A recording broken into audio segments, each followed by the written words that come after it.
And don't be afraid of the dark. Faggot, queer, gay, homo. Oh, I remember that one. Somebody called me that back in the 7th grade in my small Midwestern high school.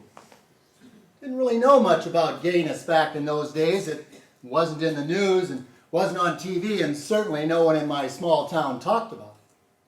So when that guy called me a homo, it sent me running to my trusty Webster's dictionary.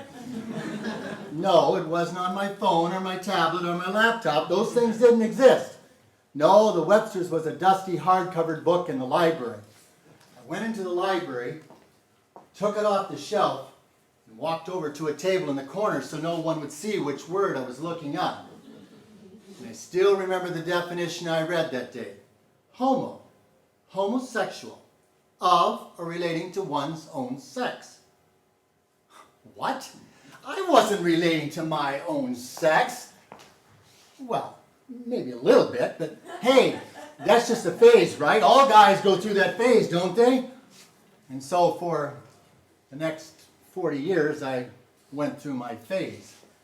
And even while I got married and had 2 kids, I kept hoping that the feelings would go away. But they never did. Nevertheless, I stayed married for 27 years. And every time I told the lie to myself that I wasn't gay, I cut deep wounds into my sense of self-worth and self-esteem. That phony life would come to an end one August afternoon when my wife sat me down in the living room of our home and she asked me the question that I had been running from my entire life. She said, "Are you gay?" 1,000 thoughts ran through my mind. I thought, I'm sick of you. I'm sick of our relationship. I'm sick of me. I'm sick of lying. So I said, yes, I'm gay. And my life as I knew it ceased to exist. There were some difficult meetings. There was a conversation with my son and his wife and my daughter and her husband where I had to admit to them that I was gay. At the time, I thought it was difficult that I was telling them I was gay, but later on I realized it was difficult because I was admitting to them their dad, a liar.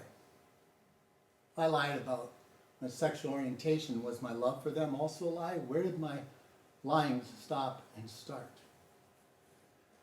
Conversations with friends and siblings were equally as difficult as I admitted the lie to person after person. By the end of it, I was exhausted and worn out. I needed to get away from everyone and everything. My friend had a cabin on the ocean, and I called and asked if I could go and stay there for a week, and he graciously agreed. I would leave on Sunday afternoon, and my friends Rob and Brenda would come the following weekend to spend it with me. Those days at the cabin were dark days, filled with lots of hateful and self-abusing thoughts. By the time that Wednesday night came around, I could see no hope for my life as a gay man. I felt alone and hopeless. And then a thought came to me. At first it was just passing thought, but it quickly gained momentum. What if I ended it all right here, right now? All this pain, all this suffering would be over with, and Rob and Brenda would come on Friday and they'd find my body. So on Thursday night, I walked out onto the deck with a fistful of pills. And they sat and looked out at the ocean for a long time.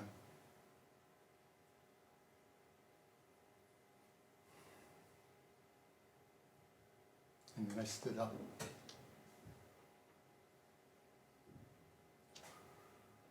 But I couldn't bring my hand to my mouth. It was as if my arm was frozen. I don't know how long I stood like that. But at some point I felt the fog lifting. And I felt my hand open. And I felt the pill fall from it and bounce on the deck before falling between. I was right. I was going to die that night. The old Doyle, the out of alignment with who he really is Doyle, was going to die that night.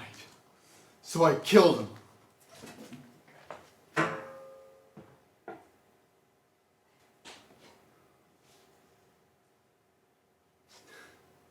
And I decided to let the honest Doyle, the in alignment with who he really is Doyle, have a chance at living. I decided to stop picking at those wounds of self-hate and begin the process of self-healing.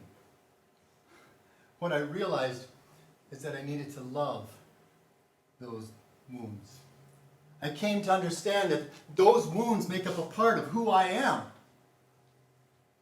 And when I could come to embrace, love, and accept those wounds for the growth and the clarity that they brought me, then they could heal, become scars of beauty. Because I believe I have inside of me everything I need to live a bountiful life. With all the love alive in me, I'll stand as tall as the tallest tree.